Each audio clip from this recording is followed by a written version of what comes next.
Selamat siang. Pada kali ini kita akan masuk ke modul 2 yaitu Smart Grid dan submodul yang akan kita bahas dalam pembelajaran kali ini adalah 2.3 yaitu Microgrid Controller.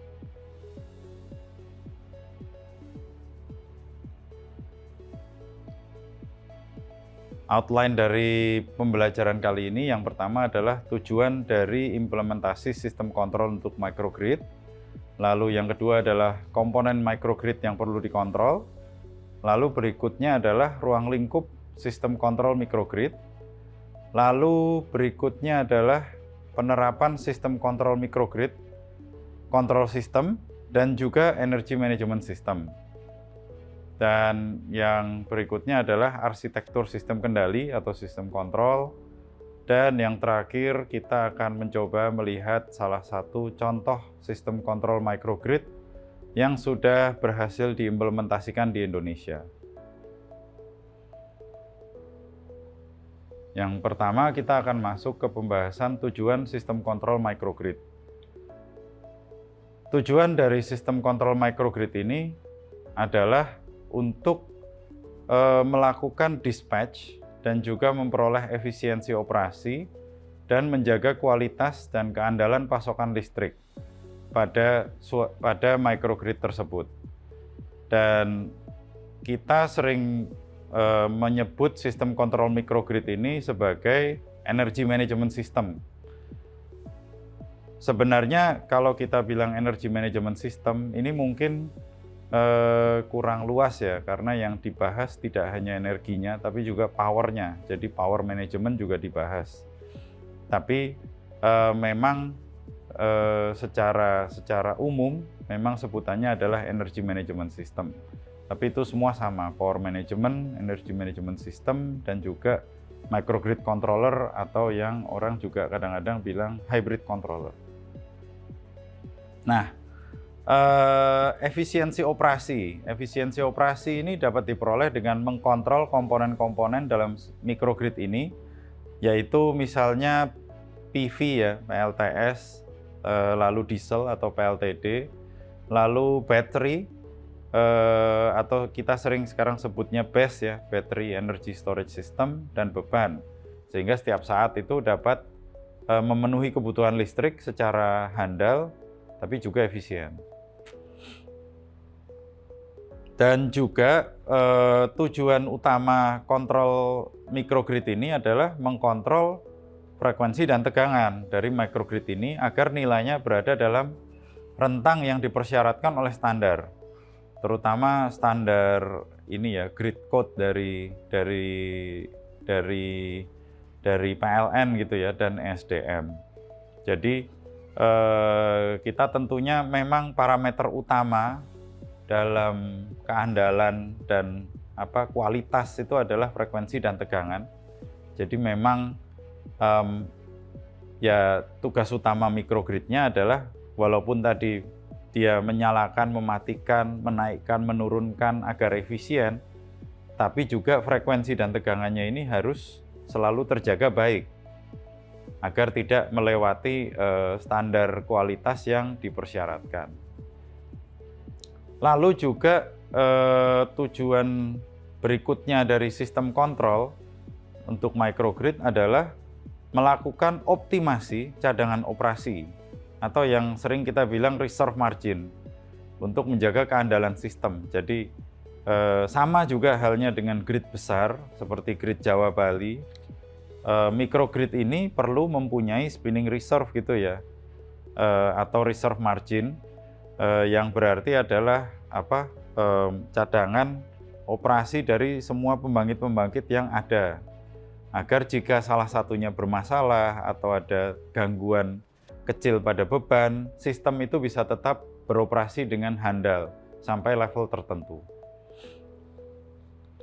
Lalu juga ada beberapa fitur-fitur yang lainnya yang tujuannya adalah untuk menaikkan kualitas dan efisiensi dari grid ini sendiri.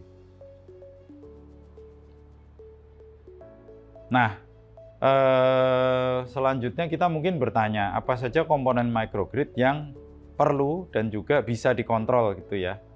Nah,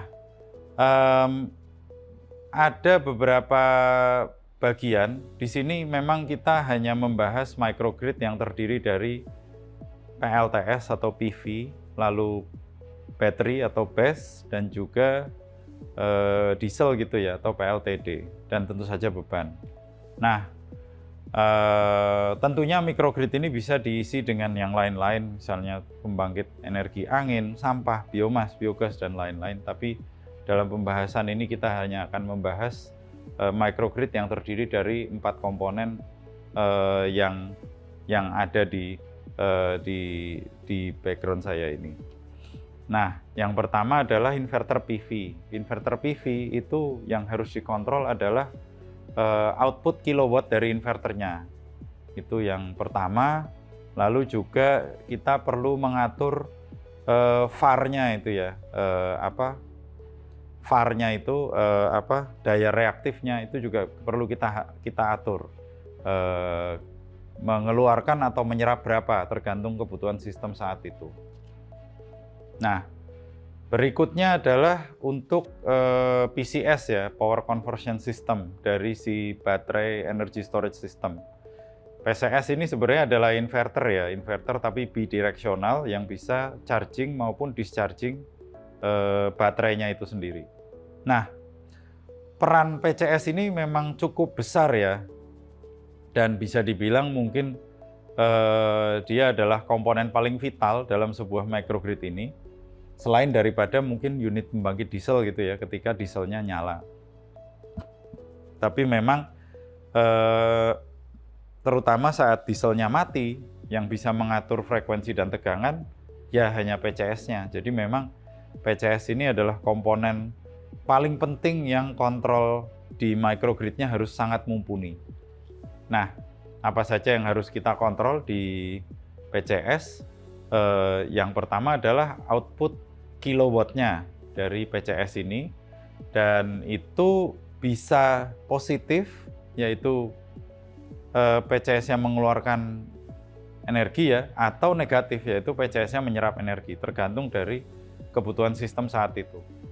Itu harus diatur. Dan yang kedua adalah mengatur mode operasi grid following atau grid forming. Nah, di sini yang menarik adalah ketika kita memang grid following, itu yang kita kontrol itu adalah KW tadi ya, charging maupun discharging. Tapi ketika kita menjalankan fungsinya grid forming, itu nanti yang akan diatur adalah frekuensi dan tegangan si PCS ini gitu. Jadi dia memang pada akhirnya ketika grid forming, dia yang akan membentuk gridnya. Jadi komponen utama pembentuk gridnya adalah si inverter battery ini, PCS-nya ini. Jadi ini memang perannya sangat vital karena dia yang menjaga frekuensi dan tegangan. Jadi secara basicnya yang jadi load follower-nya adalah PCS-nya ini untuk mode grid forming. Nah, lalu berikutnya adalah unit pembangkit diesel. Unit pembangkit diesel ini yang perlu diatur adalah yang pertama start stop, dan berikutnya adalah output kilowatt dan kVAR dari unit pembangkit diesel ini. Nah, start stop ini penting karena dalam sebuah microgrid biasanya diesel ini adalah komponen yang paling mahal, maksudnya komponen penghasil energi yang biayanya paling mahal. Nah, kalau misalnya dia itu, jadi konsepnya adalah ketika dia tidak dibutuhkan, dia harus dimatikan. Maksudnya tidak dibutuhkan adalah ada pembangkit-pembangkit lain yang lebih murah dan cukup.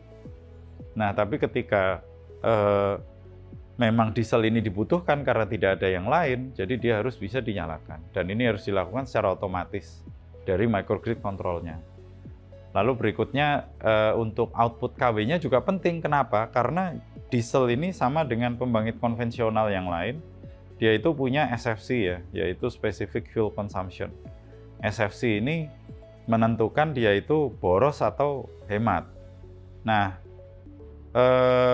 mesin diesel ini biasanya didesain untuk beroperasi optimal pada beban tertentu gitu ya, misal 75% atau 80%. Kalau di bawah itu, efisiensinya turun, sehingga biasanya outputnya ini dijaga untuk bisa beroperasi paling tidak di minimal minimum loading lah istilahnya, seperti itu. Lalu untuk beban juga perlu dikontrol.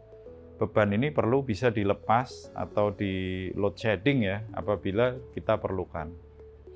Kira-kira seperti itu. Jadi semua komponen, semua bagian yang baru saja kita bahas ini memang harus bisa dikontrol untuk bisa menghasilkan